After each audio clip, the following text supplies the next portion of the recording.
Hey, this is Brandon Smiley from thirstgym.com. Today we're talking about an exercise called the A-skip to sprint. This is a great speed and agility drill.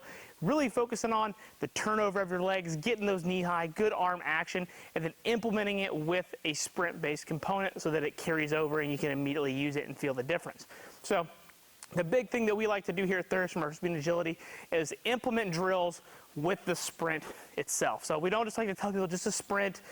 We don't just do a bunch of A skips and B skips and high knees and things like that. We can implement those in warm-ups, but I really like implementing them in the actual exercise so that we can feel the difference and get the athlete to buy in to the drill that we're trying to work on to get them to run faster, jump higher, be a more explosive athlete. So the A-skip is a good old classic speed and agility drill. Usually you see it in warm-ups and things like that. And it really tries to focus on good quality arm action, getting the knees good and high, and then also putting a lot of force into the ground as you're running. That's one thing that many kids don't think about is how hard they're pushing into the ground. They really just try to run as fast as they can. And we really want to, especially in early acceleration phases, we really want to make sure we're putting that foot down into the ground really hard.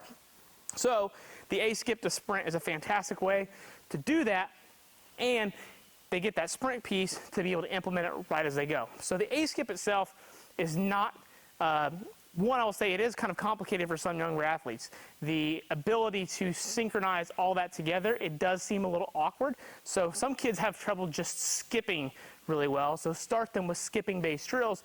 But if they're ready for the A-skip, and you think you can teach them this, by all means do. This is probably not for really a 7-year-old, but a 7th grader, I do think, should be able to A-skip appropriately. So what we're going to start here, usually what we do is we like to A-skip for about 5 yards. You can certainly do 10, but usually we do, in our facility, we do 5 yards, and then we sprint the rest of the turf that we have, in which our facility would be 20 additional yards. So we've got 25 yards of turf. We like to do A-skips for 5 yards, sprint for 20.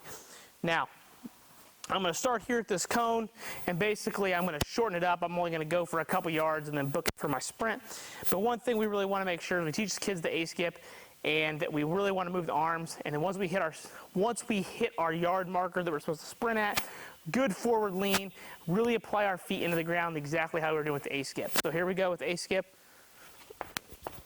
Notice my knees are high, my arms are moving. Okay, I'm going to hold in place. You can see it a little bit. Really want to make sure that leg that's coming down is going into the ground really hard. I'm really driving those arms up. Once I hit my yard marker,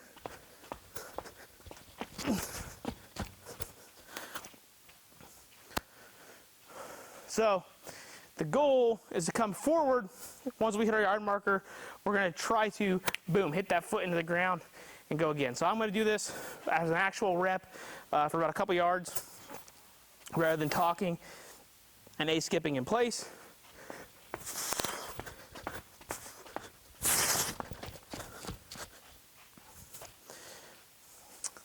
So as you can see, when I did my A-skip for a couple yards here, as soon as I was ready to go, I hit that lean forward, and my first step in the ground was really powerful, okay? So that's what we're after with this drill, as well as the arm action. I could definitely feel that I was using my arms more in that last one as I was going forward naturally with the A-skip. So a very good speed and ability-based drill. Again, I really like implementing the drill into the sprints rather than just doing the drills and just the sprints. We've seen really good carryover with that in our facility. When it comes to programming, obviously the distance, the A-skip, and your sprint is all based upon what you have access to in your facility and all that kind of stuff. So, but again, for us, we like 5 yards of A-skips, 20 yards of sprints. We usually do between 1 and 3 reps, depending upon where we're at with our athlete and kind of what we got going on in a facility. But for the most part, usually we're looking at about a total of probably 8 to 12 sprints in a given training session. So keep that in mind and how you determine what you want to do, and that's kind of how we figured up, especially with the yardage. So that would give us 160 yards on the 8 side, and we would do 12, that gives us 240 yards. So it's a lot of yardage just for a simple training session, but it does do a good job of implementing that drill into the actual running mechanics of the athlete. So if you got any questions about this, please feel free to leave them in the comment section. Thanks. Have a great day.